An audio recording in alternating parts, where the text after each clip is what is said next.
Où Jésus est-il vraiment allé après la crucifixion? Spinoza répond. Avant de commencer cette exploration révolutionnaire, n'oubliez pas de vous abonner à cette chaîne si vous aimez les histoires inspirantes qui défient les récits officiels. Votre abonnement nous aide énormément à atteindre plus de personnes avec cette vérité cachée.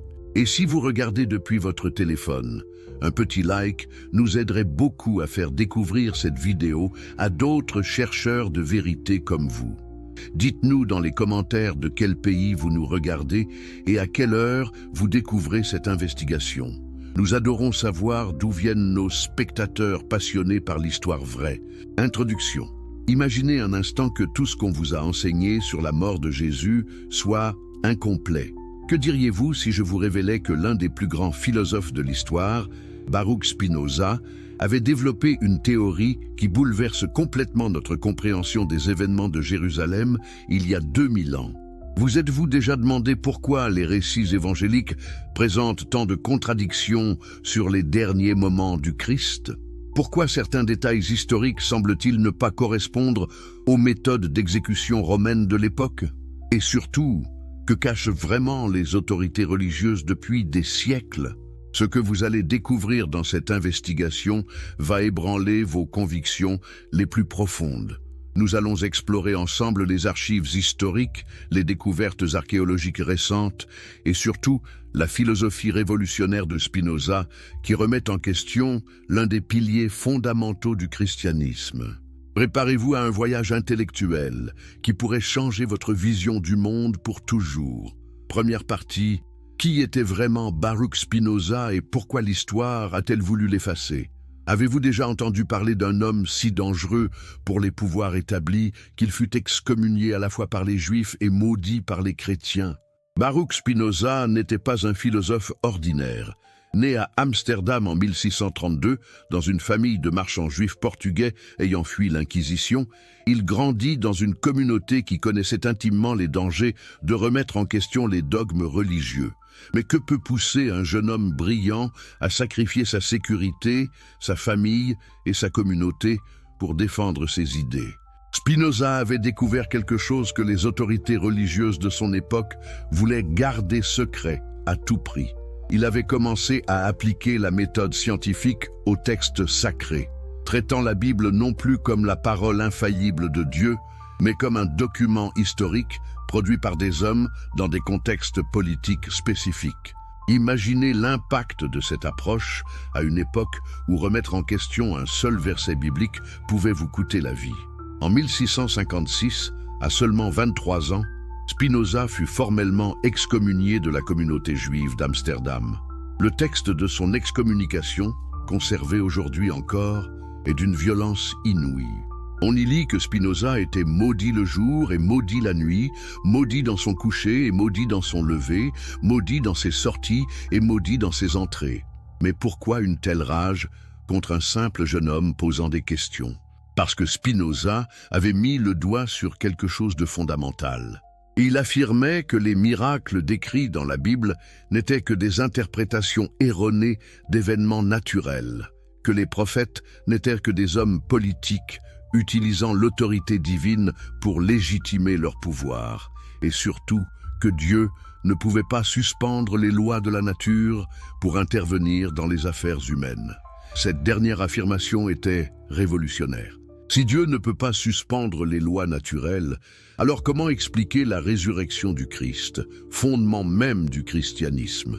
Spinoza avait ouvert une boîte de Pandore philosophique qui remettait en question non seulement le judaïsme de son époque, mais l'ensemble des religions révélées. Son œuvre majeure, l'Éthique, développait une vision du monde où Dieu et la nature ne formaient qu'une seule réalité. Deus sive natura, disait-il, Dieu ou la nature. Dans cette conception, il n'y a pas de place pour des interventions surnaturelles, pas de miracles au sens traditionnel, pas de résurrection corporelle. Tout obéit aux lois immuables de la nature.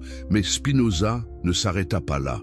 Dans son traité théologico-politique, publié anonymement en 1670, il développa une méthode d'analyse historico-critique des textes bibliques qui étaient des siècles en avance sur son temps. Il proposa d'étudier la Bible exactement comme on étudie n'importe quel autre document historique, en tenant compte du contexte de sa rédaction, des motivations de ses auteurs et des transformations qu'elle avait subies au fil du temps. Cette méthode, appliquée au récit de la crucifixion, révélait des incohérences troublantes. Les 4 évangiles, écrits plusieurs décennies après les événements qu'ils décrivent, par des auteurs qui n'étaient pas témoins oculaires, présentaient des versions contradictoires de la mort de Jésus.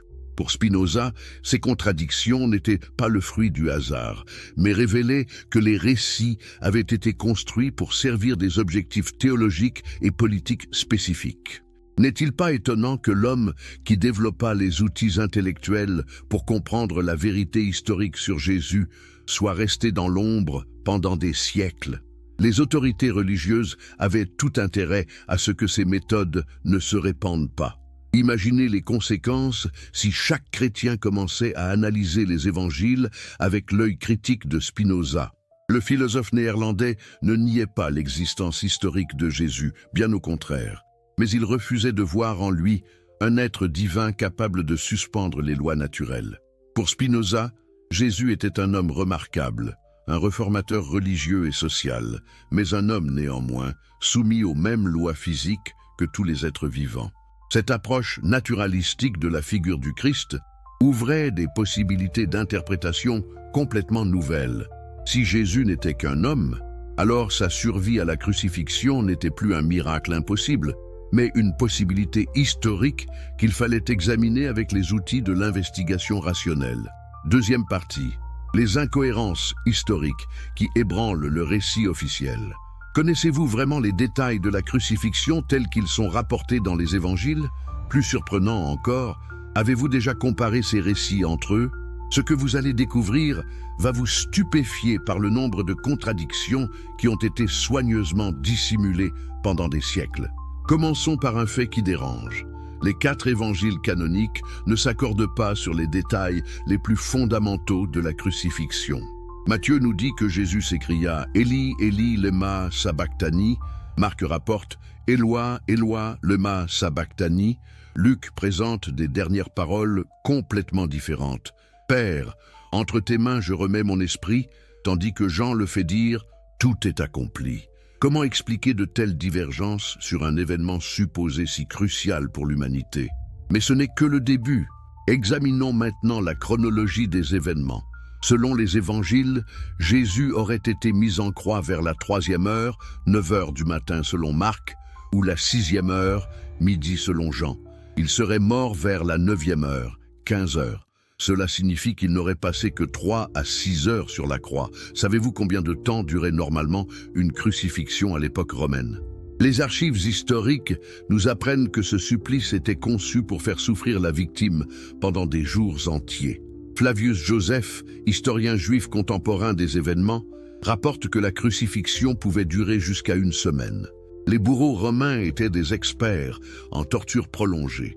Ils savaient exactement comment maintenir leurs victimes en vie le plus longtemps possible pour maximiser la souffrance et l'effet dissuasif. Comment expliquer alors que Jésus, décrit comme un homme dans la force de l'âge, ait succombé si rapidement? Les médecins légistes modernes qui ont étudié la question sont formels.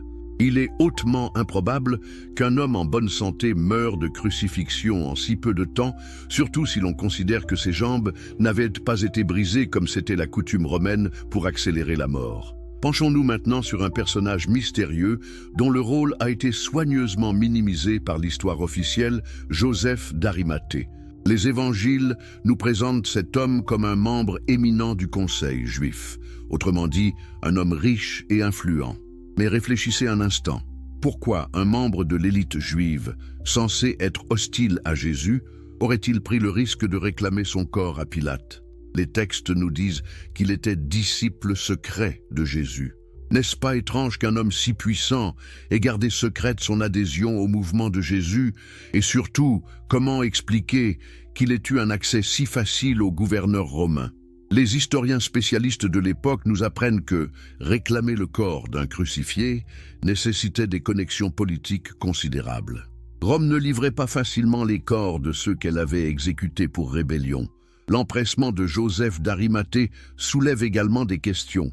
Selon les évangiles, il se précipite vers Pilate dès qu'il apprend la mort de Jésus, achète un linceul, récupère le corps et l'ensevelit avant le coucher du soleil et le début du sabbat. Cette séquence d'événements, réalisée en quelques heures, suggère une organisation préalable plutôt qu'une initiative spontanée. Mais le plus troublant reste à venir. L'évangile de Jean nous apprend que Nicodème, autre membre influent du Sanhédrin, accompagne Joseph d'Arimathée et apporte un mélange de myrrhe et d'aloès d'environ 100 livres. 100 livres romaines représentent plus de 30 kilos de substances précieuses. Cette quantité était colossale, suffisante pour embaumer un roi. Que savons-nous de ces substances? La myrrhe et l'aloès n'étaient pas uniquement utilisées pour l'embaumement. Les médecins de l'Antiquité les employaient couramment pour leurs propriétés curatives, antiseptiques et analgésiques. Dioscride, médecin grec du 1er siècle, décrit précisément l'usage de ces plantes pour traiter les blessures graves et favoriser la cicatrisation. N'est-il pas remarquable que ces deux hommes influents, disposant de moyens considérables et de connaissances médicales, se soient précipités vers le corps de Jésus avec des quantités massives de substances curatives? Leur comportement correspond-il vraiment à celui d'hommes venant embaumer un mort, ou plutôt à celui de médecins tentant de sauver un mourant? Examinons maintenant les circonstances particulières de cette crucifixion. Pilate, selon les évangiles eux-mêmes, était réticent à condamner Jésus. Il tentait de trouver des moyens de le libérer, proposait de le flageller plutôt que de le crucifier, et finalement ne cédait qu'aux pressions de la foule. Ce même Pilate accepte sans difficulté de livrer le corps à Joseph d'Arimathée, après seulement quelques heures de crucifixion. Plus étonnant encore, l'évangile de Marc nous apprend que Pilate s'étonna qu'il fût déjà mort et fit appeler le centurion pour s'assurer de la réalité du décès. Cette surprise du gouverneur romain, habitué aux crucifixions, ne révèle-t-elle pas que même lui trouvait cette mort prématurée suspecte? Le centurion romain chargé de l'exécution mérite également notre attention. C'est lui qui, selon les évangiles, constate la mort de Jésus sans briser ses jambes, contrairement à la procédure habituelle.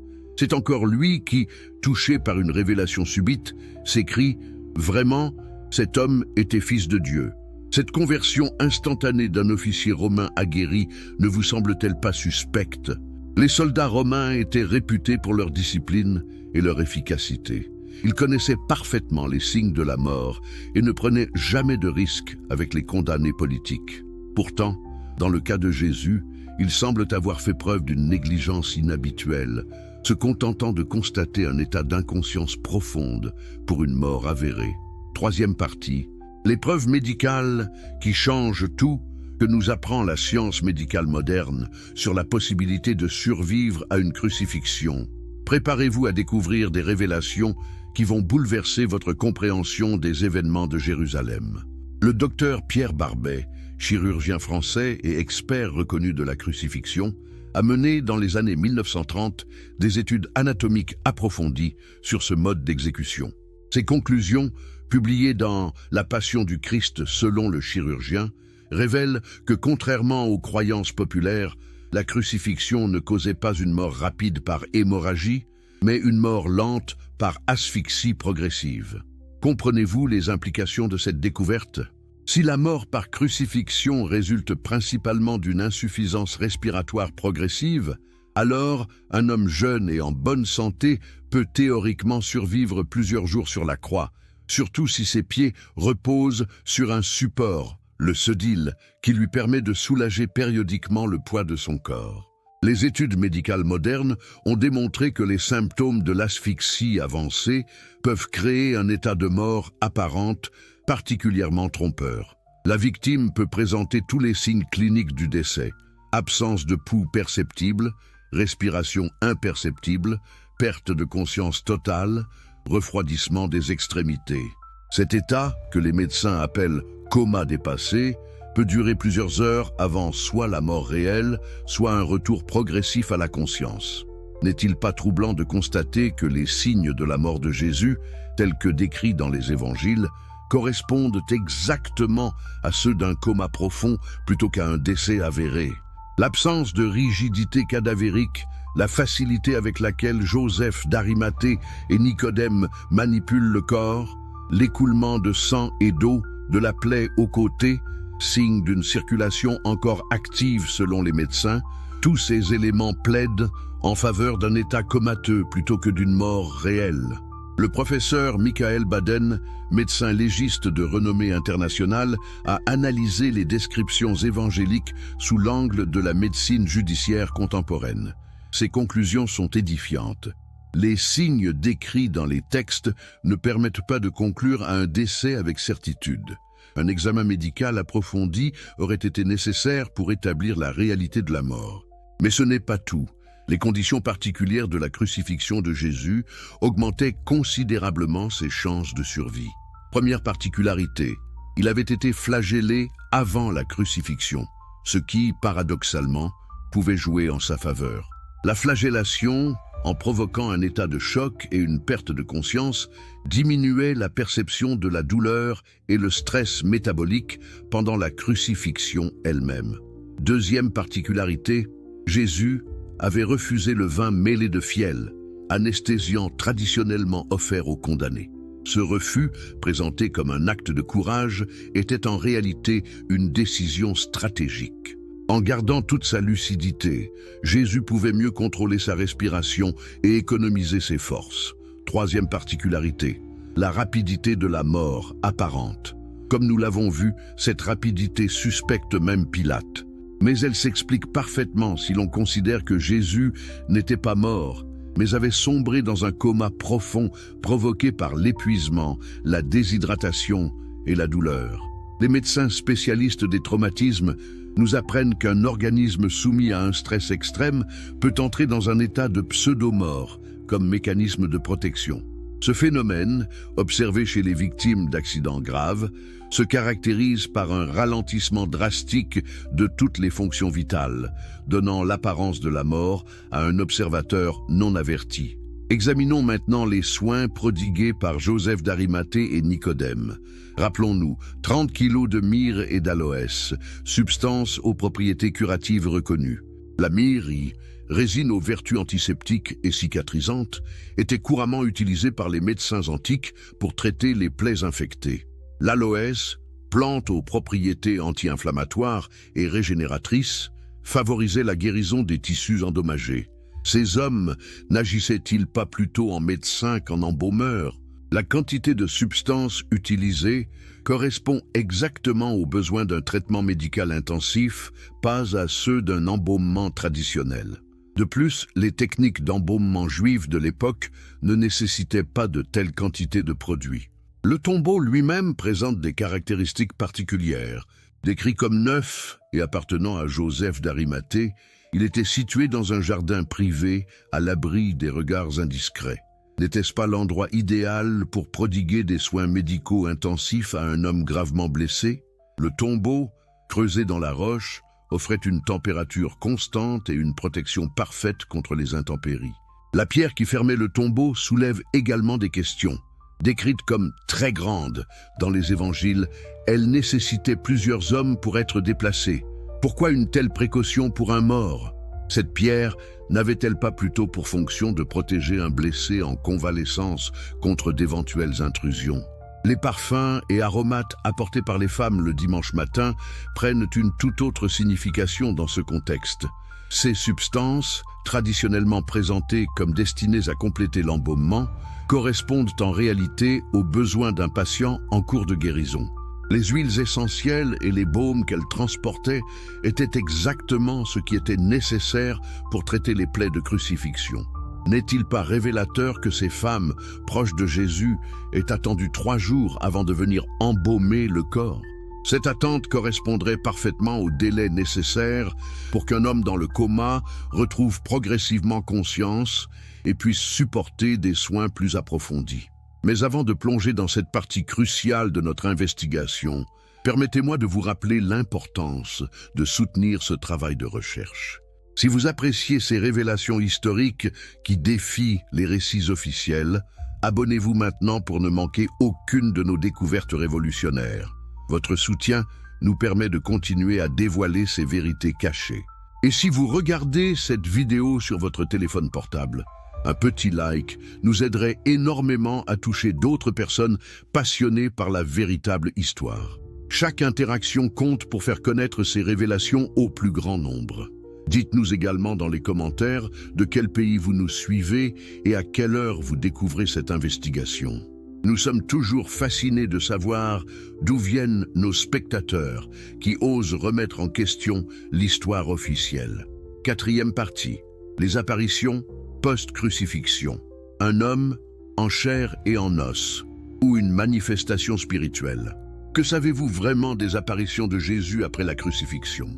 Ce que l'Église a soigneusement présenté comme des manifestations spirituelles miraculeuses révèle, sous l'analyse critique de Spinoza, un tout autre récit.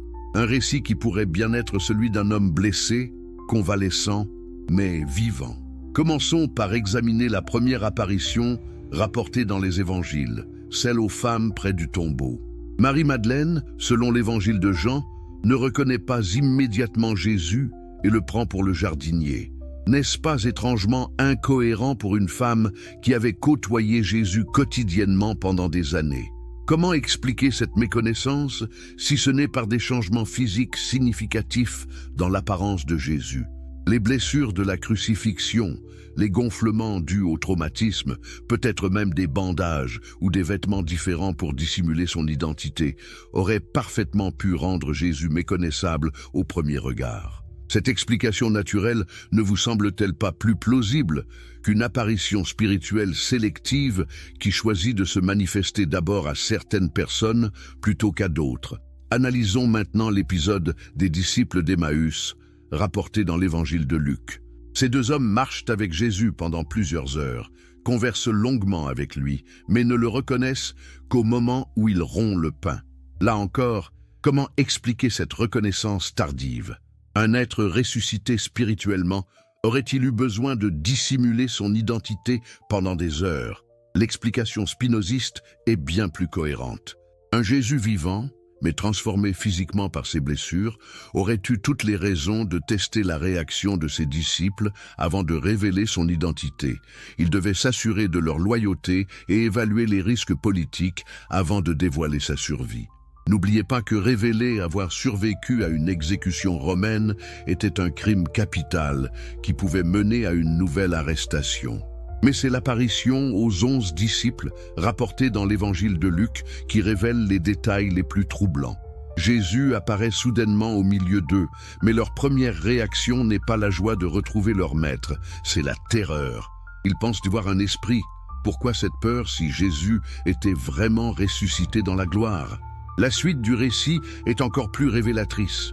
Jésus doit les convaincre qu'il n'est pas un fantôme. « Touchez-moi et voyez », leur dit-il. « Un esprit n'a ni chair ni os comme vous voyez que j'ai. » Il leur montre ses mains et ses pieds, les invitant à constater la réalité physique de sa présence. N'est-ce pas exactement le comportement d'un homme vivant, cherchant à rassurer ses amis sur sa survie plutôt qu'un être spirituel ressuscité? Plus extraordinaire encore, Jésus demande à manger. « Avez-vous ici quelque chose à manger ?» Les disciples lui donnent un morceau de poisson grillé qu'il mange devant eux. Réfléchissez un instant. Et pourquoi un être ressuscité spirituellement aurait-il besoin de nourriture terrestre? Cette demande de nourriture ne révèle-t-elle pas plutôt les besoins d'un organisme humain en cours de guérison, cherchant à reprendre des forces après des jours de jeûne forcé? L'évangile de Jean rapporte un détail encore plus significatif. Thomas, absent lors de la première apparition, refuse de croire au retour de Jésus tant qu'il n'aura pas touché ses blessures. 8 jours plus tard, Jésus réapparaît et invite Thomas à mettre ses doigts dans les marques des clous et sa main dans la plaie de son côté. Ces blessures, encore présentes et palpables, ne correspondent-elles pas davantage à celles d'un homme en convalescence qu'à un corps spirituel ressuscité? Examinons maintenant la géographie et la chronologie de ces apparitions. Elles se concentrent toutes dans un rayon géographique restreint autour de Jérusalem et s'étalent sur une période de 40 jours selon les Actes des Apôtres. N'est-ce pas exactement le temps nécessaire à un homme gravement blessé pour récupérer suffisamment ses forces et organiser son départ définitif de la région? Ces 40 jours prennent une signification toute particulière quand on les examine sous l'angle médical. Les traumatismes subis lors de la crucifixion, blessures aux mains et aux pieds, plaies aux côtés, traumatismes dus à la flagellation, nécessitaient précisément ce délai pour cicatriser suffisamment et permettre une mobilité progressive. Un médecin moderne dirait qu'il faut environ 6 semaines pour qu'un patient ayant subi de tels traumatismes puisse reprendre une activité normale. Pourquoi ces apparitions cessent-elles brutalement après 40 jours? L'explication théologique traditionnelle parle de l'ascension, mais l'analyse spinoziste suggère une explication plus terre-à-terre. Jésus avait suffisamment récupéré pour entreprendre un voyage de longue distance et quitter définitivement une région devenue trop dangereuse pour lui. Observons également le comportement de Jésus lors de ses apparitions. Il n'apparaît jamais en public, uniquement à ses proches dans des lieux privés. Il évite soigneusement les autorités romaines et juives. Il donne des instructions précises à ses disciples sur la manière de continuer sa mission en son absence.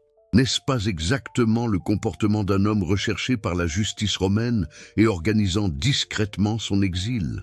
L'épisode de la pêche miraculeuse au bord du lac de Tibériade révèle des détails particulièrement intéressants. Jésus apparaît à l'aube sur le rivage, mais les disciples dans leur barque ne le reconnaissent pas immédiatement à cause de la distance et de la brume matinale. Ce n'est qu'après qu'il leur ait indiqué où pêcher que Jean le reconnaît. Pierre se jette alors à l'eau pour le rejoindre, mais curieusement, l'Évangile précise qu'il mit son vêtement avant de plonger.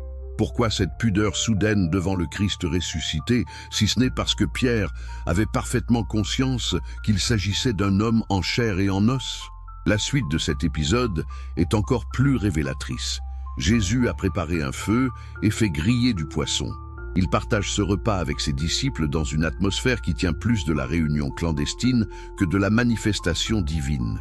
L'Évangile précise même qu'aucun des disciples n'osait lui demander « Qui es-tu ?», sachant que c'était le Seigneur. Cette gêne, cette hésitation, ne révèle-t-elle pas leur trouble face à un Jésus différent, transformé physiquement, mais indéniablement humain?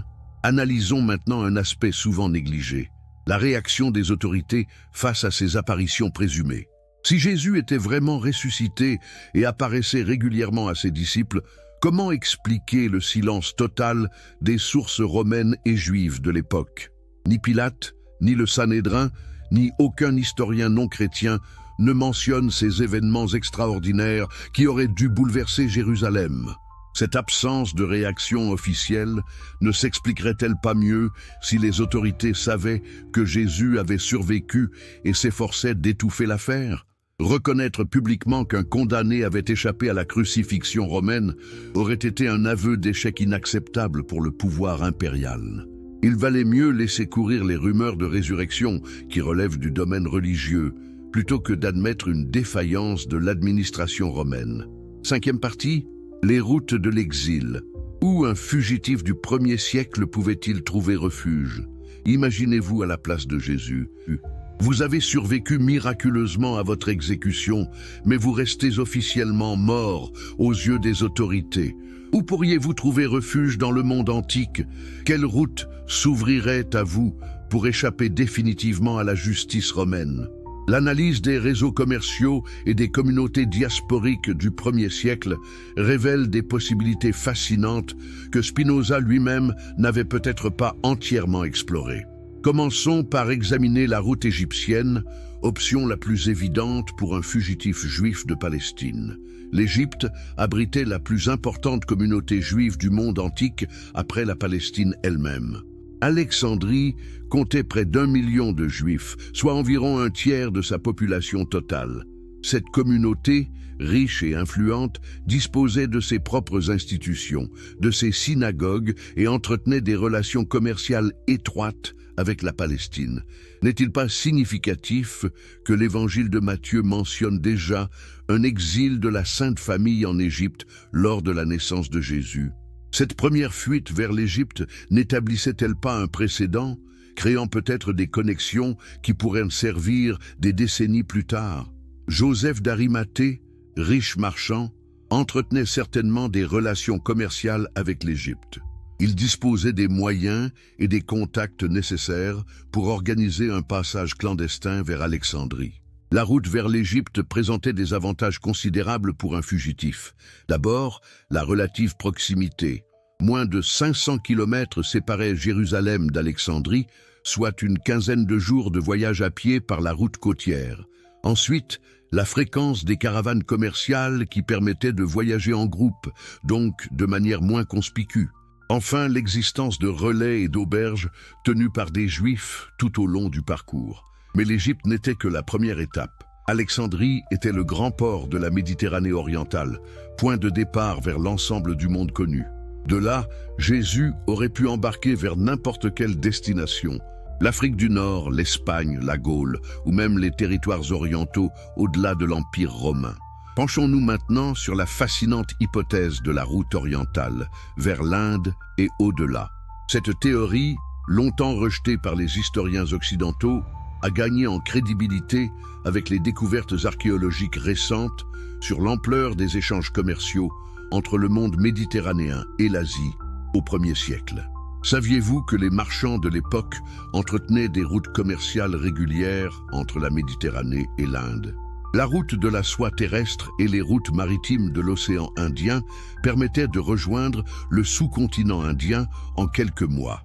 Des colonies de marchands moyen-orientaux s'étaient établies dans les principaux ports indiens, créant un réseau d'accueil pour les voyageurs de leur origine. L'hypothèse de l'Inde prend une dimension particulièrement intrigante quand on la met en relation avec les années perdues de Jésus. Plusieurs textes apocryphes, notamment l'Évangile de l'enfance selon Thomas, et des traditions orientales plus tardives suggèrent que Jésus aurait voyagé en Inde pendant sa jeunesse entre 12 et 30 ans. Si cette tradition contenait un fond de vérité, Jésus aurait déjà eu des contacts et peut-être même des amis dans le sous-continent indien. Nicolas Notovitch, journaliste russe du 19e siècle, prétendait avoir découvert au monastère de Hémis, au Ladakh, des manuscrits anciens relatant la vie d'un sage appelé Issa, déformation d'Yeshua, le nom araméen de Jésus, qui aurait vécu et enseigné en Inde. Bien que l'authenticité de ces documents soit contestée, ils témoignent de l'existence de traditions orales persistantes sur la présence de Jésus en Asie. Plus troublante encore, certaines sectes chrétiennes d'Inde, notamment les chrétiens de saint Thomas au Kerala, maintiennent depuis des siècles que l'apôtre Thomas n'était pas le seul à avoir évangélisé l'Inde. Leurs traditions orales parlent d'un autre maître, venu directement de Palestine, qui aurait fondé des communautés dans le nord de l'Inde avant de disparaître dans l'Himalaya. Examinons maintenant les possibilités offertes par les communautés esséniennes. Ces sectes juives ascétiques, dont l'existence a été confirmée par la découverte des manuscrits de Qumran, entretenaient des communautés isolées dans tout le Moyen-Orient. Leurs membres vivaient en autarcie, pratiquèrent la médecine et accueillaient les fugitifs politiques et religieux. Les Esséniens de Qumran, près de la mer Morte, ne représentaient qu'une fraction de ce mouvement. Des communautés similaires existaient en Syrie, en Mésopotamie et même en Égypte. Ces groupes, hostiles aux autorités religieuses de Jérusalem et pratiquant un judaïsme réformé proche des enseignements de Jésus, auraient constitué un réseau d'accueil idéal pour un prophète en fuite. N'est-il pas significatif que Jean-Baptiste, précurseur de Jésus, ait vécu dans le désert selon un mode de vie très proche de celui des Esséniens, que plusieurs disciples de Jésus aient montré une connaissance approfondie des Écritures qui suggère une formation dans ces communautés? Ces liens préexistants n'auraient-ils pas facilité l'intégration de Jésus dans le réseau essénien? La route vers la Mésopotamie et la Perse offrait également des perspectives intéressantes. Babylone abritait encore une importante communauté juive, héritière de l'exil babylonien du XVIe siècle avant notre ère. Cette communauté, riche et influente, maintenait des liens étroits avec Jérusalem tout en jouissant d'une certaine autonomie sous l'autorité parthe. L'Empire parthe, rival de Rome en Orient, constituait un refuge naturel pour les fugitifs politiques de l'Empire romain. Les autorités parthes accueillaient volontiers ceux qui fuyaient la justice romaine, y voyant un moyen d'affaiblir leur ennemi héréditaire. Un prophète juif ayant survécu à la crucifixion romaine aurait été reçu comme un symbole de résistance à l'oppression impériale. Plus à l'est encore, les routes commerciales menaient vers la Bactriane, l'Inde du Nord et même la Chine. Ces régions, situées aux confins du monde connu, offraient un anonymat total à quiconque souhaitait disparaître définitivement.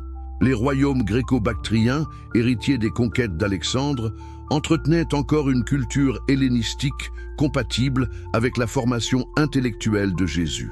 Considérons également les possibilités maritimes. La mer Rouge et l'océan Indien étaient sillonnés par des marchands arabes, indiens et même éthiopiens. Ces commerçants, habitués à transporter des passagers discrets, auraient pu conduire Jésus vers l'Arabie, l'Éthiopie ou directement vers les ports indiens.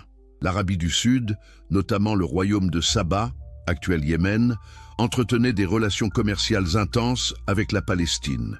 Les caravanes d'épices et d'encens remontaient régulièrement vers le nord, offrant des possibilités de transport clandestins. De plus, l'Arabie abritait des communautés juives et chrétiennes qui auraient pu accueillir un prophète en exil. 6e partie. Les témoignages cachés. Ce que les textes apocryphes révèlent vraiment, connaissez-vous l'existence des dizaines d'évangiles qui n'ont pas été retenus dans le canon officiel?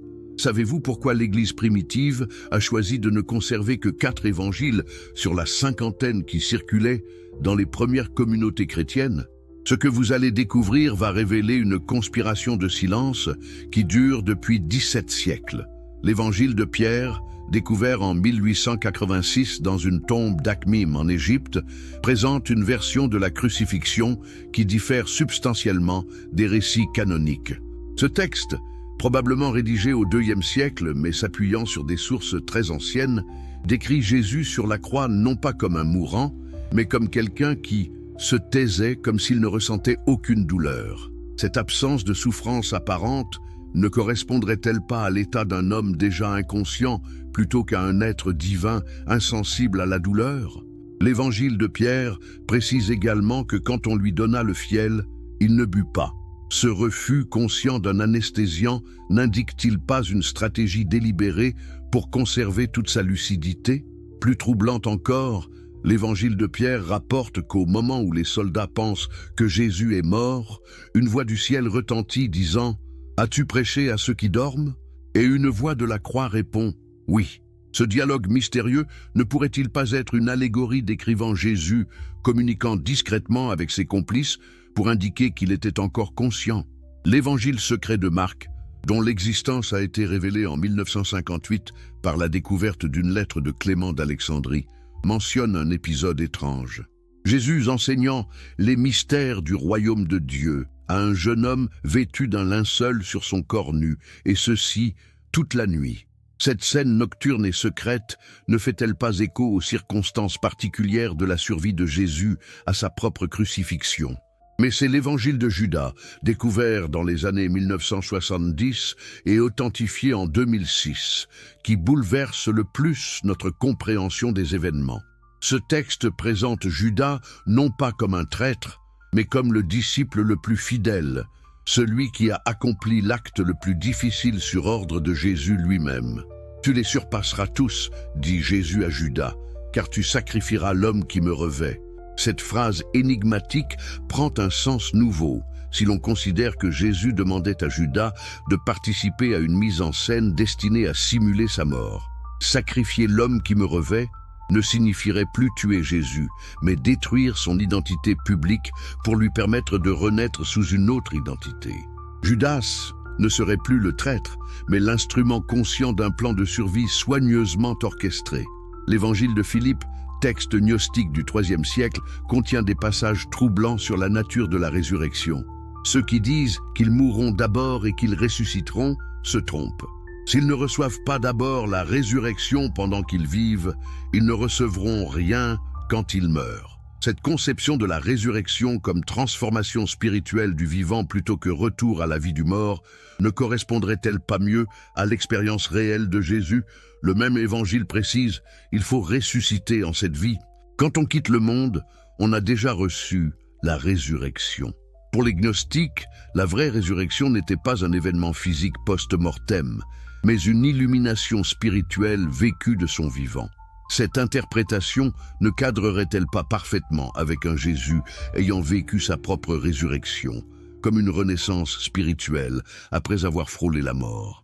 Les Actes de Pilate, texte apocryphe du IVe siècle mais s'appuyant sur des traditions plus anciennes, rapportent des détails troublants sur l'attitude du gouverneur romain. Pilate y exprime des doutes répétés sur la culpabilité de Jésus et semble chercher tous les moyens d'éviter son exécution. Plus curieux encore, le texte suggère que Pilate avait été averti par sa femme d'un songe la mettant en garde contre la condamnation de ce juste. Ces hésitations de Pilate, confirmées par les évangiles canoniques eux-mêmes, ne révèlent-elles pas l'existence de pressions ou d'arrangements secrets? Un gouverneur romain expérimenté ne se serait pas montré si réticent à exécuter un simple agitateur juif, sauf s'il avait reçu des assurances que cette exécution ne serait qu'apparente. L'évangile de Nicodème, autre texte des Actes de Pilate, présente Joseph d'Arimathée comme bien plus qu'un simple disciple secret. Il y apparaît comme un homme disposant d'un réseau d'influence considérable, capable de faire pression sur Pilate lui-même. Le texte suggère même que Joseph avait préparé toutes choses nécessaires avant même la crucifixion, comme s'il avait anticipé les événements. Mais ce sont peut-être les manuscrits de Nag Hammadi qui recèlent les révélations les plus extraordinaires. L'Apocalypse de Pierre, découverte dans cette collection gnostique, présente une vision de la crucifixion qui défie toute compréhension traditionnelle. Le narrateur voit celui qu'on clouait aux pieds et aux mains, mais entend également une voix lui dire « Celui que tu vois sourire et rire au-dessus de la croix est le Jésus vivant ». Cette vision gnostique d'un Jésus souriant et riant pendant sa crucifixion ne pourrait-elle pas être une allégorie décrivant sa satisfaction de voir son plan de survie se dérouler comme prévu? Le texte précise que c'est un autre qu'ils mettent à la croix, suggérant une substitution ou plus probablement dans notre contexte, une mise en scène où la réalité physique, un homme sur la croix, cache une vérité plus profonde, ce même homme survivant à son supplice. L'évangile de la vérité, également trouvé à Nag Hammadi, développe une théologie de la résurrection qui ne nécessite aucun miracle physique. Il a découvert en lui-même ceux qui étaient morts. Il les a fait vivre. Cette résurrection métaphorique, comprise comme éveil spirituel, ne correspondrait-elle pas mieux à l'expérience réelle de Jésus et de ses disciples? Les traditions musulmanes, bien que postérieures, méritent également notre attention, car elles se sont développées indépendamment de l'influence chrétienne dominante. Le Coran affirme explicitement au verset 4, 157 « Ils ne l'ont ni tué ni crucifié, mais ce n'était qu'un faux semblant ». Cette affirmation catégorique de la survie de Jésus s'appuie-t-elle sur des sources historiques disparues ou sur des traditions orales préservées dans les communautés orientales? Plus intriguant encore, les commentaires coraniques médiévaux parlent d'un sosie Shubiha lahum, qui aurait pris la place de Jésus sur la croix. Bien que cette interprétation semble fantastique, ne pourrait-elle pas être une déformation d'une vérité historique plus simple? Jésus était bien sur la croix, mais dans un état si proche de la mort que les témoins ont cru assister à son exécution alors qu'il survivait à son supplice. Les traditions soufis, courant mystique de l'islam, conservent des récits encore plus détaillés sur la survie de Jésus. Selon ces sources, Jésus aurait vécu de longues années après la crucifixion, voyageant à travers l'Asie et enseignant une spiritualité universelle dépassant les clivages religieux. Ces récits, transmis oralement pendant des siècles avant d'être consignés par écrit, ne mériteraient-ils pas un examen historique sérieux? Si cette investigation révolutionnaire vous passionne autant que nous, pensez à vous abonner dès maintenant pour ne rater aucune de nos révélations historiques qui défient l'ordre établi. Votre soutien est essentiel pour continuer à dévoiler ces vérités cachées depuis des siècles. Un simple like sur votre téléphone nous aiderait énormément à faire connaître ces découvertes à d'autres passionnés d'histoire comme vous. Chaque interaction compte pour briser le mur du silence qui entoure ces révélations. Partagez avec nous dans les commentaires votre pays d'origine et l'heure à laquelle vous découvrez cette enquête. Nous sommes toujours émerveillés de voir jusqu'où portent ces vérités que l'histoire officielle a tenté d'effacer. 7e partie. Les implications politiques et religieuses. Pourquoi cette vérité devait être cachée? Imaginez les conséquences politiques et religieuses si la survie de Jésus à la crucifixion était devenue de notoriété publique au 1er siècle. Comprenez-vous pourquoi tant d'intérêts puissants avaient besoin que cette vérité reste cachée? L'analyse spinoziste de ces enjeux révèle une conspiration du silence qui traverse les siècles et explique pourquoi nous découvrons ces faits seulement aujourd'hui. Commençons par examiner les intérêts de l'Empire romain. Pour Rome, la crucifixion n'était pas seulement un mode d'exécution, c'était un instrument de terreur psychologique destiné à décourager toute velléité de révolte. L'efficacité de cette méthode reposait sur sa réputation d'infaillibilité. Aucun crucifié ne devait survivre à son supplice, car cela aurait remis en question l'invincibilité du pouvoir impérial. Que se serait-il passé si la nouvelle de la survie de Jésus s'était répandue dans l'Empire? Chaque condamné politique, chaque rebelle aurait pu espérer échapper à son sort. Pire encore, Jésus serait devenu un symbole vivant de résistance à l'oppression romaine, un homme qui avait défié la mort imposée par César. N'est-ce pas exactement le type de figure charismatique que Rome redoutait le plus? Pilate lui-même avait tout intérêt à étouffer l'affaire. Un gouverneur qui laisse échapper un condamné politique risquait la destitution, voire l'exécution. Révéler publiquement que Jésus avait survécu à la crucifixion aurait été un aveu d'incompétence inadmissible pour un administrateur romain. Il était bien plus prudent de laisser courir des rumeurs de résurrection miraculeuse qui relèvent du domaine religieux et ne remettent pas en cause l'efficacité administrative romaine. Mais les autorités juives avaient peut-être encore plus à perdre. Le Sanhédrin avait obtenu l'exécution de Jésus en le présentant aux Romains comme un agitateur politique dangereux.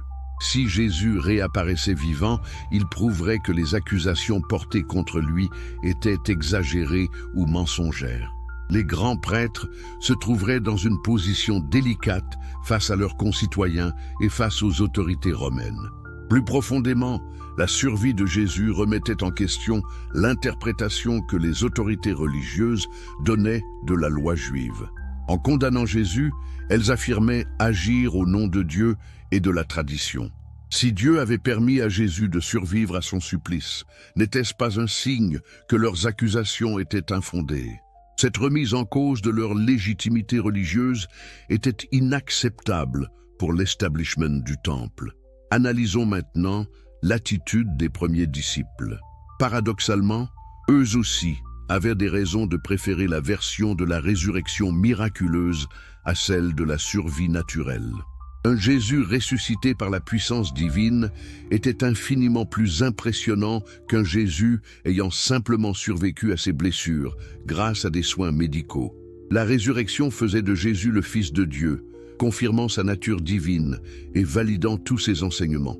La simple survie, aussi remarquable soit-elle, ne prouvait que sa résistance physique et l'efficacité de ses sauveteurs. Pour des disciples cherchant à convertir le monde à leur foi, quelle version était la plus convaincante? De plus, un Jésus vivant mais caché posait des problèmes pratiques considérables. Comment expliquer qu'il ne se manifeste pas publiquement pour continuer son ministère? Comment justifier son départ définitif de Palestine? La version de la résurrection suivie de l'ascension résolvait élégamment ces difficultés en plaçant Jésus hors d'atteinte des questions embarrassantes. Mais c'est peut-être dans l'évolution ultérieure du christianisme que nous trouvons les raisons les plus profondes de cette dissimulation.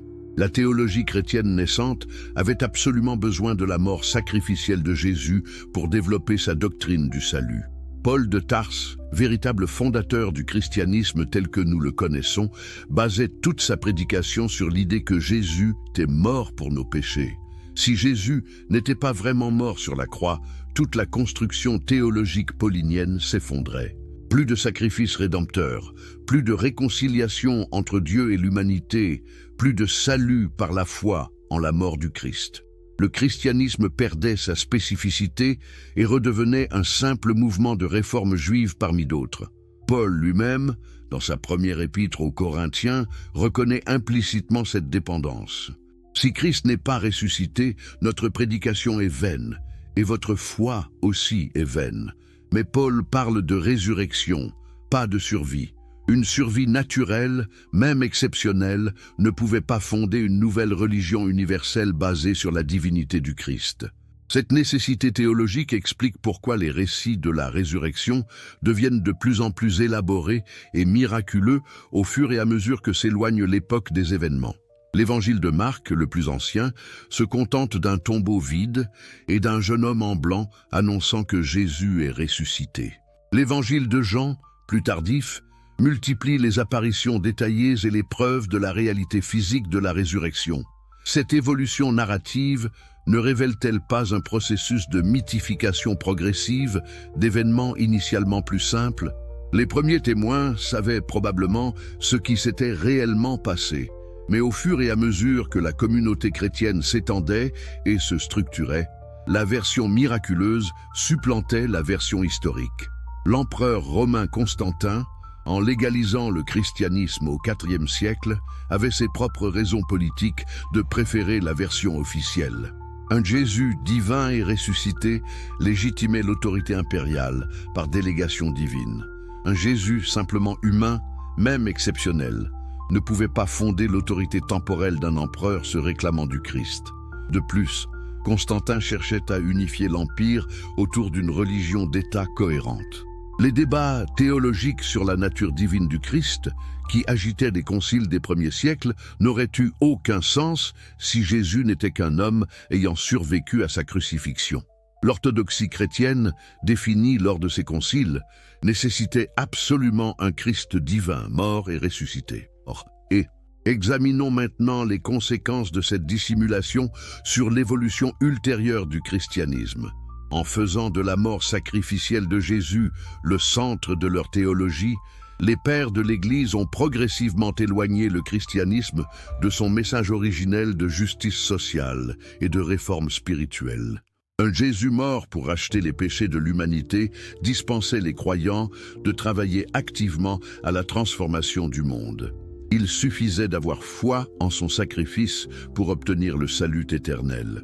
Cette théologie de la substitution pénale convenait parfaitement aux pouvoirs établis qui n'avaient aucun intérêt à voir les masses s'inspirer de l'exemple révolutionnaire du Jésus historique. Imaginez au contraire les conséquences si la véritable histoire s'était transmise. Un Jésus ayant survécu à la persécution, continuant ailleurs son œuvre de prédication et de réforme sociale, montrant par l'exemple qu'il était possible de résister à l'oppression et de construire une société plus juste. Ce Jésus-là aurait été infiniment plus dangereux pour l'ordre établi que le Jésus divinisé et domestiqué de la théologie officielle. Cette transformation du message originel explique pourquoi l'Église primitive s'est acharnée à détruire ou marginaliser tous les textes qui présentaient une vision alternative de Jésus et de ses enseignements. Les évangiles gnostiques, qui mettaient l'accent sur la connaissance intérieure et la transformation spirituelle personnelle, plutôt que sur la foi en un sauveur extérieur, ont été systématiquement persécutés et leurs copies brûlées.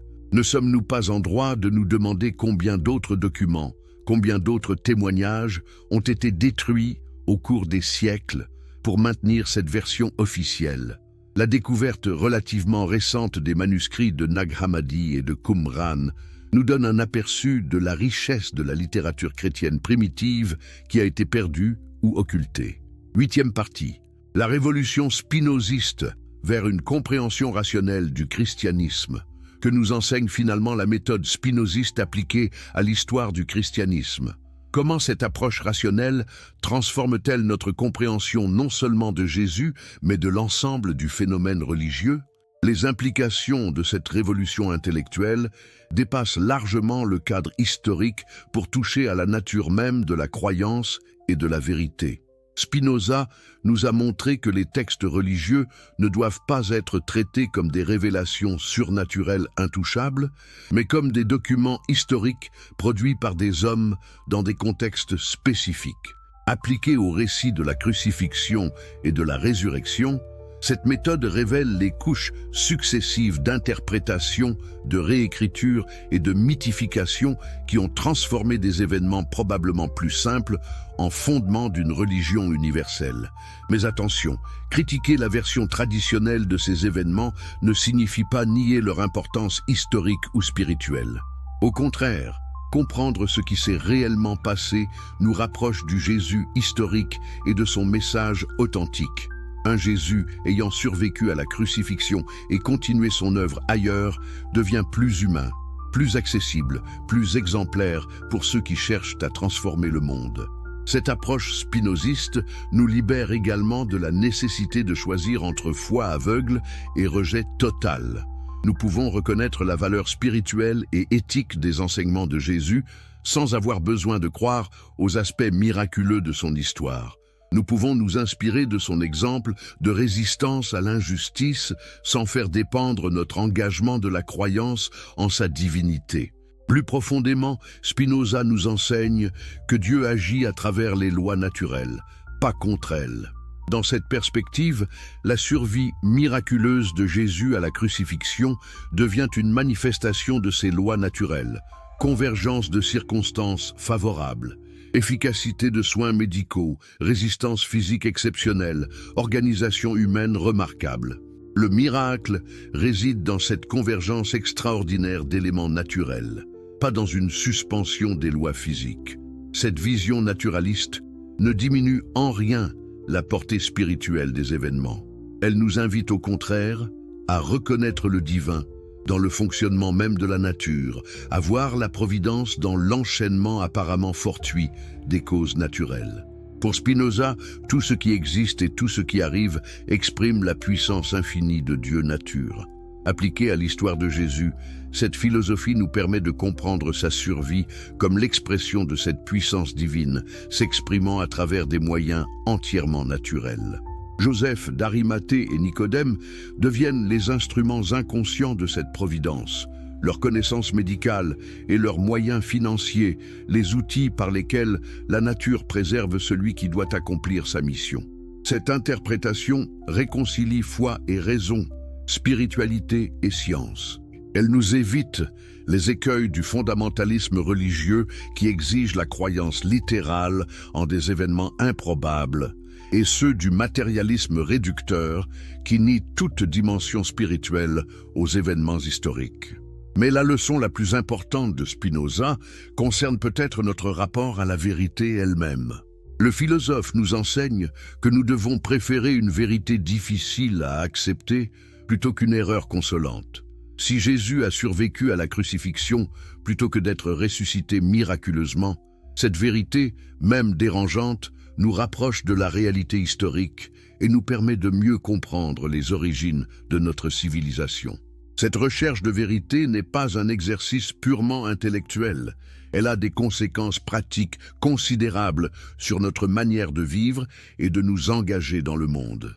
Un Jésus ayant montré qu'il était possible de survivre à la persécution et de continuer son œuvre transformatrice ailleurs, nous inspire différemment qu'un Jésus ayant accepté passivement la mort pour racheter nos péchés. Le premier nous appelle à l'action, à la résistance active contre l'injustice, à l'engagement pour transformer le monde. Le second peut conduire à la passivité, à l'acceptation résignée du mal présent en attendant une rédemption future. Cette différence d'interprétation a des répercussions politiques et sociales majeures. L'Église institutionnelle a toujours eu tendance à privilégier la seconde interprétation parce qu'elle favorise l'ordre social établi. Des croyants convaincus que leur salut dépend uniquement de leur foi en un sauveur divin sont moins enclins à remettre en question les structures d'oppression terrestre. Ils reportent leurs espoirs de justice sur l'au-delà plutôt que de lutter pour la justice ici-bas. À l'inverse, des croyants inspirés par l'exemple d'un Jésus résistant qui a survécu à la persécution pour continuer son combat ailleurs sont naturellement portés vers l'engagement social et politique. Ils comprennent que leur foi doit s'exprimer par des actes concrets de transformation du monde, pas seulement par des prières et des rituels. Cette révolution spinoziste de notre compréhension du christianisme ouvre donc la voie à une spiritualité plus engagée, plus rationnelle, plus humaine. Elle nous libère des dogmes qui paralysent la pensée critique tout en préservant l'inspiration éthique et spirituelle des enseignements originels. Spinoza nous montre également que cette démarche critique n'est pas spécifique au christianisme. Elle peut et doit s'appliquer à toutes les religions, à toutes les idéologies, à tous les récits fondateurs de nos sociétés. Aucune vérité ne doit être acceptée sans examen. Aucune autorité ne doit être respectée sans justification rationnelle. Cette attitude critique n'est pas synonyme de nihilisme ou de relativisme.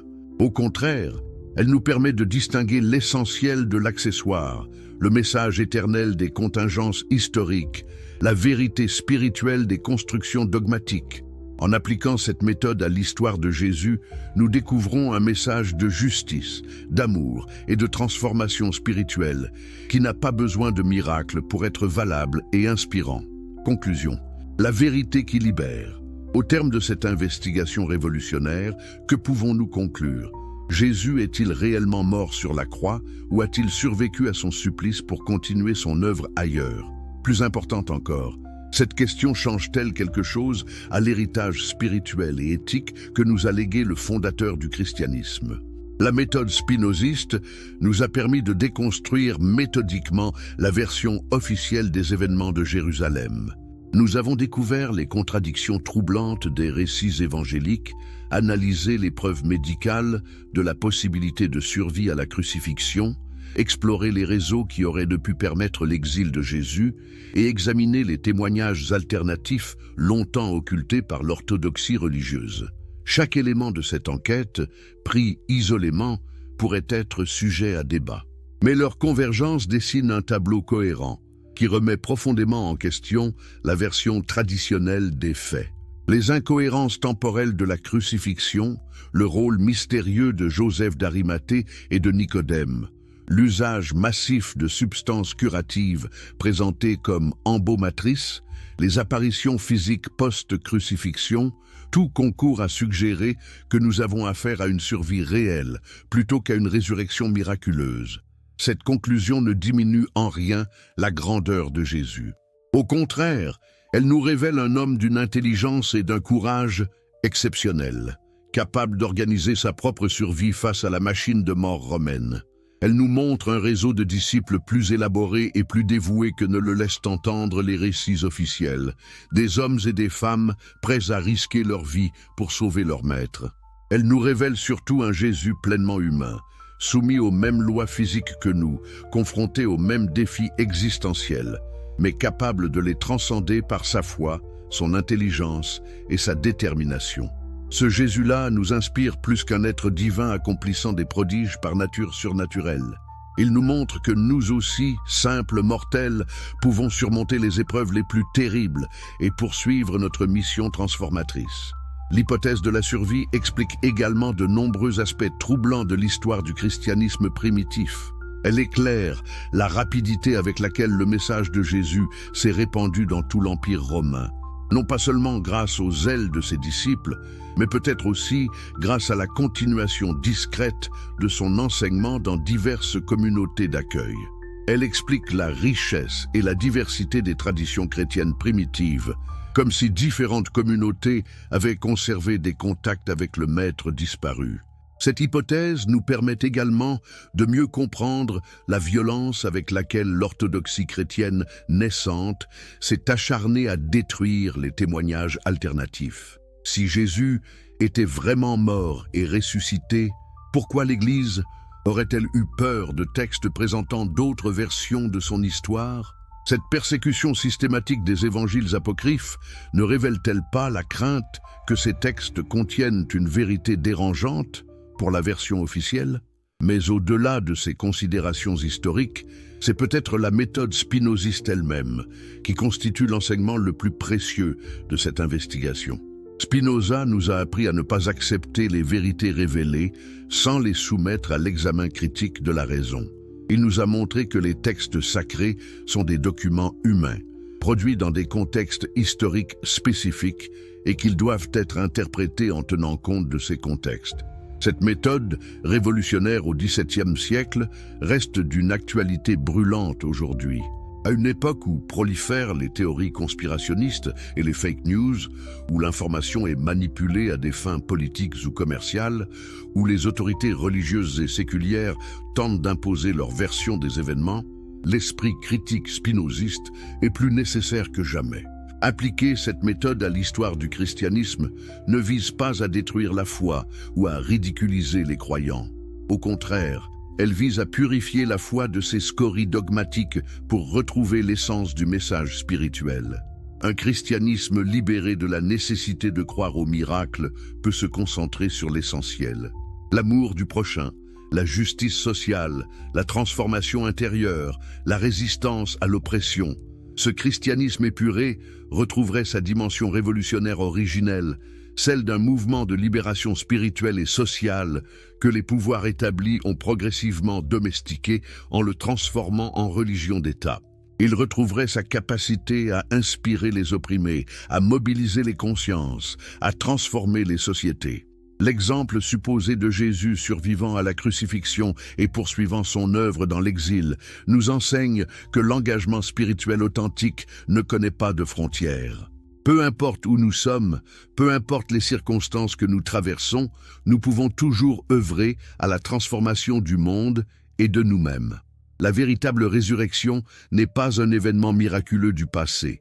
C'est un processus permanent de renaissance spirituelle, accessible à chacun d'entre nous. Cette investigation nous rappelle également l'importance de préserver et de transmettre les témoignages alternatifs, les versions minoritaires de l'histoire, les voix dissidentes que les pouvoirs dominants tentent de faire taire. Les manuscrits de Nag Hammadi, cachés dans des jarres pendant 15 siècles, nous rappellent que la vérité a parfois besoin de se dissimuler pour traverser les époques de persécution. Notre époque, avec ses moyens de communication et de conservation de l'information, nous donne la responsabilité de préserver cette diversité testimoniale pour les générations futures. Enfin, cette enquête nous enseigne l'humilité face au mystère de l'histoire. Malgré tous nos efforts de reconstruction rationnelle, une part d'incertitude demeure. Nous ne saurons probablement jamais avec une certitude absolue ce qui s'est passé à Jérusalem il y a 2000 ans. Mais cette incertitude ne doit pas nous décourager de chercher, de questionner, d'analyser. C'est dans cette recherche même que réside notre liberté intellectuelle et spirituelle. La vérité sur la survie possible de Jésus à la crucifixion nous libère de l'obligation de choisir entre foi aveugle et rejet radical. Elle nous ouvre la voie d'une spiritualité éclairée, d'un engagement raisonné, d'une espérance fondée sur l'action humaine plutôt que sur l'intervention divine. Elle nous rappelle que les plus grandes transformations de l'histoire ont été accomplies non par des êtres surnaturels, mais par des hommes et des femmes ordinaires animés d'une vision extraordinaire. C'est peut-être là l'enseignement le plus précieux de cette investigation, nous découvrir capables, nous aussi, de ces dépassements qui font les héros et les saints. Non pas par grâce divine, mais par l'usage de notre intelligence, de notre courage et de notre détermination. La révolution spinoziste ne nous prive pas du sacré. Elle nous révèle que le sacré réside en nous et autour de nous, dans notre capacité à transformer le plomb de l'existence quotidienne en or spirituel. L'histoire de Jésus, qu'il soit mort ou qu'il ait survécu à la crucifixion, reste une histoire de résurrection au sens le plus profond, celle de l'esprit humain triomphant de toutes les oppressions, de toutes les limitations, de tous les conditionnements. Cette résurrection-là est à la portée de chacun d'entre nous. C'est vers elle que nous guide la méthode spinoziste, non vers une vérité toute faite à accepter sans discussion, mais vers une recherche permanente de libération intellectuelle et spirituelle. La vérité vous rendra libre, disait Jésus selon l'évangile de Jean. Spinoza nous a donné les outils pour découvrir cette vérité par nous-mêmes. À nous maintenant de les utiliser, non seulement pour comprendre le passé, mais pour construire un avenir plus juste et plus humain. Où Jésus est-il vraiment allé après la crucifixion? Spinoza répond. Avant de commencer cette exploration révolutionnaire, N'oubliez pas de vous abonner à cette chaîne si vous aimez les histoires inspirantes qui défient les récits officiels. Votre abonnement nous aide énormément à atteindre plus de personnes avec cette vérité cachée. Et si vous regardez depuis votre téléphone, un petit like nous aiderait beaucoup à faire découvrir cette vidéo à d'autres chercheurs de vérité comme vous. Dites-nous dans les commentaires de quel pays vous nous regardez et à quelle heure vous découvrez cette investigation. Nous adorons savoir d'où viennent nos spectateurs passionnés par l'histoire vraie. Introduction. Imaginez un instant que tout ce qu'on vous a enseigné sur la mort de Jésus soit incomplet. Que diriez-vous si je vous révélais que l'un des plus grands philosophes de l'histoire, Baruch Spinoza, avait développé une théorie qui bouleverse complètement notre compréhension des événements de Jérusalem il y a 2000 ans? Vous êtes-vous déjà demandé pourquoi les récits évangéliques présentent tant de contradictions sur les derniers moments du Christ? Pourquoi certains détails historiques semblent-ils ne pas correspondre aux méthodes d'exécution romaines de l'époque? Et surtout, que cachent vraiment les autorités religieuses depuis des siècles? Ce que vous allez découvrir dans cette investigation va ébranler vos convictions les plus profondes. Nous allons explorer ensemble les archives historiques, les découvertes archéologiques récentes et surtout la philosophie révolutionnaire de Spinoza qui remet en question l'un des piliers fondamentaux du christianisme. Préparez-vous à un voyage intellectuel qui pourrait changer votre vision du monde pour toujours. Première partie, qui était vraiment Baruch Spinoza et pourquoi l'histoire a-t-elle voulu l'effacer? Avez-vous déjà entendu parler d'un homme si dangereux pour les pouvoirs établis qu'il fut excommunié à la fois par les Juifs et maudit par les chrétiens? Baruch Spinoza n'était pas un philosophe ordinaire. Né à Amsterdam en 1632, dans une famille de marchands juifs portugais ayant fui l'Inquisition, il grandit dans une communauté qui connaissait intimement les dangers de remettre en question les dogmes religieux. Mais que peut pousser un jeune homme brillant à sacrifier sa sécurité, sa famille et sa communauté pour défendre ses idées? Spinoza avait découvert quelque chose que les autorités religieuses de son époque voulaient garder secret à tout prix. Il avait commencé à appliquer la méthode scientifique aux textes sacrés, traitant la Bible non plus comme la parole infaillible de Dieu, mais comme un document historique produit par des hommes dans des contextes politiques spécifiques. Imaginez l'impact de cette approche à une époque où remettre en question un seul verset biblique pouvait vous coûter la vie. En 1656, à seulement 23 ans, Spinoza fut formellement excommunié de la communauté juive d'Amsterdam. Le texte de son excommunication, conservé aujourd'hui encore, est d'une violence inouïe. On y lit que Spinoza était maudit le jour et maudit la nuit, maudit dans son coucher et maudit dans son lever, maudit dans ses sorties et maudit dans ses entrées. Mais pourquoi une telle rage contre un simple jeune homme posant des questions? Parce que Spinoza avait mis le doigt sur quelque chose de fondamental. Il affirmait que les miracles décrits dans la Bible n'étaient que des interprétations erronées d'événements naturels, que les prophètes n'étaient que des hommes politiques utilisant l'autorité divine pour légitimer leur pouvoir, et surtout que Dieu ne pouvait pas suspendre les lois de la nature pour intervenir dans les affaires humaines. Cette dernière affirmation était révolutionnaire. Si Dieu ne peut pas suspendre les lois naturelles, alors comment expliquer la résurrection du Christ, fondement même du christianisme? Spinoza avait ouvert une boîte de Pandore philosophique qui remettait en question non seulement le judaïsme de son époque, mais l'ensemble des religions révélées. Son œuvre majeure, l'Éthique, développait une vision du monde où Dieu et la nature ne formaient qu'une seule réalité. Deus sive natura, disait-il, Dieu ou la nature. Dans cette conception, il n'y a pas de place pour des interventions surnaturelles, pas de miracles au sens traditionnel, pas de résurrection corporelle. Tout obéit aux lois immuables de la nature. Mais Spinoza ne s'arrêta pas là. Dans son traité théologico-politique, publié anonymement en 1670, il développa une méthode d'analyse historico-critique des textes bibliques qui étaient des siècles en avance sur son temps. Il proposa d'étudier la Bible exactement comme on étudie n'importe quel autre document historique, en tenant compte du contexte de sa rédaction, des motivations de ses auteurs et des transformations qu'elle avait subies au fil du temps. Cette méthode, appliquée au récit de la crucifixion, révélait des incohérences troublantes. Les 4 évangiles, écrits plusieurs décennies après les événements qu'ils décrivent, par des auteurs qui n'étaient pas témoins oculaires, présentaient des versions contradictoires de la mort de Jésus. Pour Spinoza, ces contradictions n'étaient pas le fruit du hasard, mais révélaient que les récits avaient été construits pour servir des objectifs théologiques et politiques spécifiques.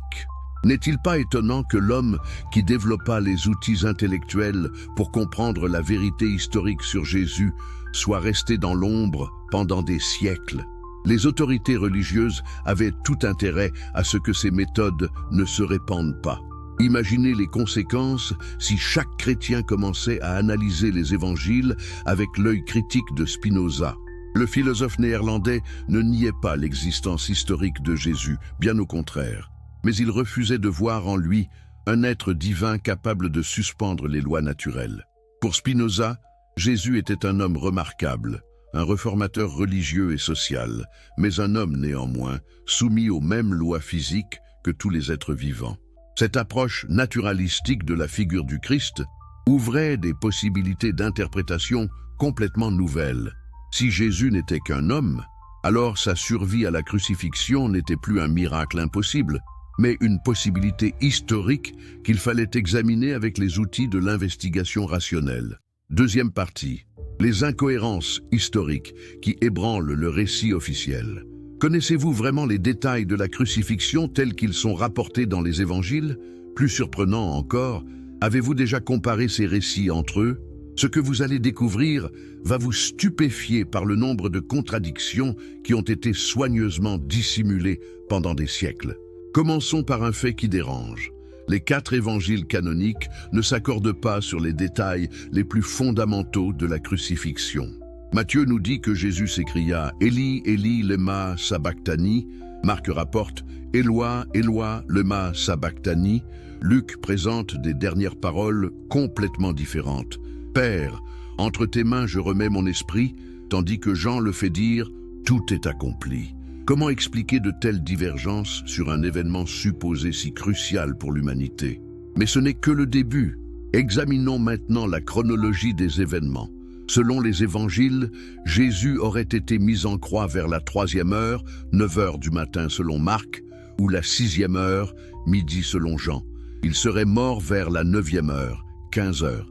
Cela signifie qu'il n'aurait passé que 3 à 6 heures sur la croix. Savez-vous combien de temps durait normalement une crucifixion à l'époque romaine? Les archives historiques nous apprennent que ce supplice était conçu pour faire souffrir la victime pendant des jours entiers. Flavius Joseph, historien juif contemporain des événements, rapporte que la crucifixion pouvait durer jusqu'à 1 semaine. Les bourreaux romains étaient des experts en torture prolongée. Ils savaient exactement comment maintenir leurs victimes en vie le plus longtemps possible pour maximiser la souffrance et l'effet dissuasif. Comment expliquer alors que Jésus, décrit comme un homme dans la force de l'âge, ait succombé si rapidement? Les médecins légistes modernes qui ont étudié la question sont formels. Il est hautement improbable qu'un homme en bonne santé meure de crucifixion en si peu de temps, surtout si l'on considère que ses jambes n'avaient pas été brisées comme c'était la coutume romaine pour accélérer la mort. Penchons-nous maintenant sur un personnage mystérieux dont le rôle a été soigneusement minimisé par l'histoire officielle, Joseph d'Arimathée. Les évangiles nous présentent cet homme comme un membre éminent du conseil juif, autrement dit, un homme riche et influent. Mais réfléchissez un instant. Pourquoi un membre de l'élite juive, censé être hostile à Jésus, aurait-il pris le risque de réclamer son corps à Pilate? Les textes nous disent qu'il était disciple secret de Jésus. N'est-ce pas étrange qu'un homme si puissant ait gardé secrète son adhésion au mouvement de Jésus? Et surtout, comment expliquer qu'il ait eu un accès si facile au gouverneur romain?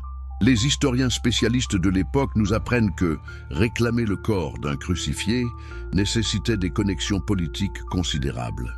Rome ne livrait pas facilement les corps de ceux qu'elle avait exécutés pour rébellion. L'empressement de Joseph d'Arimathée soulève également des questions. Selon les évangiles, il se précipite vers Pilate dès qu'il apprend la mort de Jésus achète un linceul, récupère le corps et l'ensevelit avant le coucher du soleil et le début du sabbat.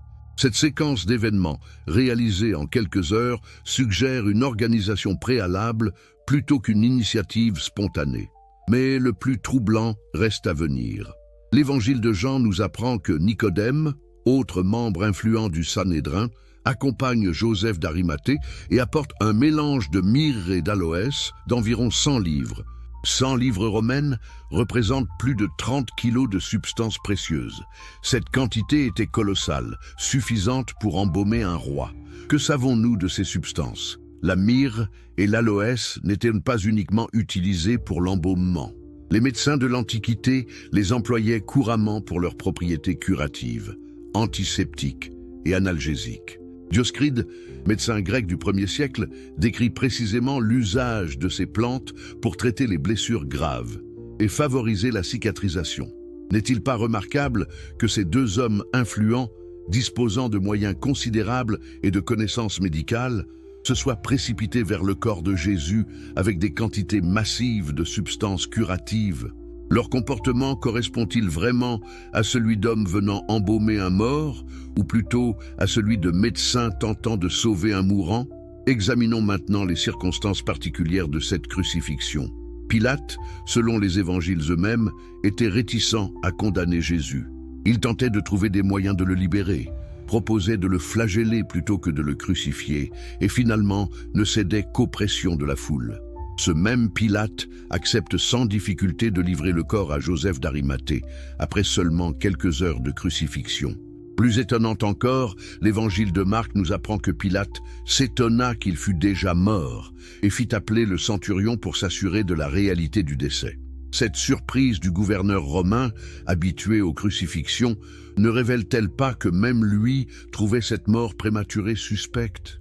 Le centurion romain chargé de l'exécution mérite également notre attention. C'est lui qui, selon les évangiles, constate la mort de Jésus sans briser ses jambes, contrairement à la procédure habituelle. C'est encore lui qui, touché par une révélation subite, s'écrie « Vraiment, cet homme était fils de Dieu ». Cette conversion instantanée d'un officier romain aguerri ne vous semble-t-elle pas suspecte? Les soldats romains étaient réputés pour leur discipline et leur efficacité. Ils connaissaient parfaitement les signes de la mort et ne prenaient jamais de risques avec les condamnés politiques. Pourtant, dans le cas de Jésus, ils semblent avoir fait preuve d'une négligence inhabituelle, se contentant de constater un état d'inconscience profonde pour une mort avérée. Troisième partie, l'épreuve médicale qui change tout, que nous apprend la science médicale moderne sur la possibilité de survivre à une crucifixion. Préparez-vous à découvrir des révélations qui vont bouleverser votre compréhension des événements de Jérusalem. Le docteur Pierre Barbet, chirurgien français et expert reconnu de la crucifixion, a mené dans les années 1930 des études anatomiques approfondies sur ce mode d'exécution.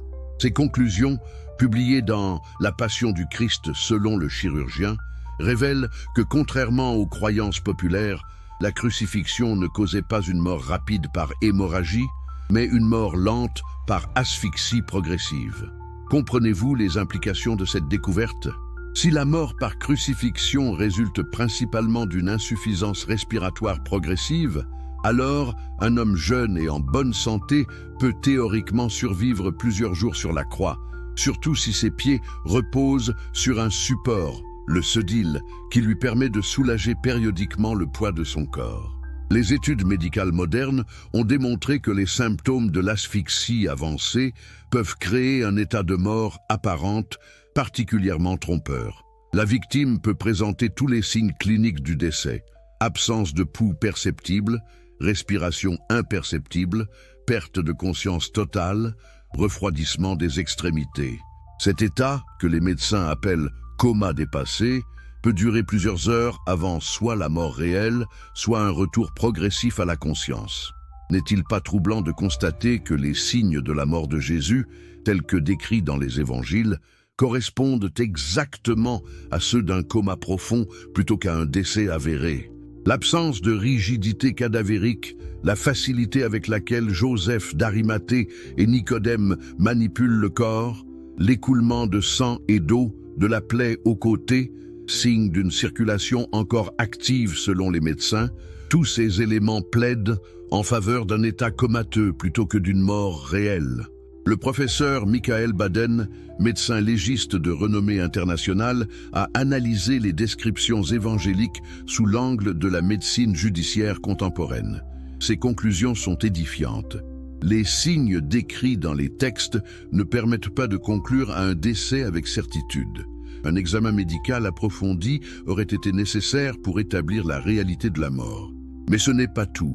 Les conditions particulières de la crucifixion de Jésus augmentaient considérablement ses chances de survie. Première particularité, il avait été flagellé avant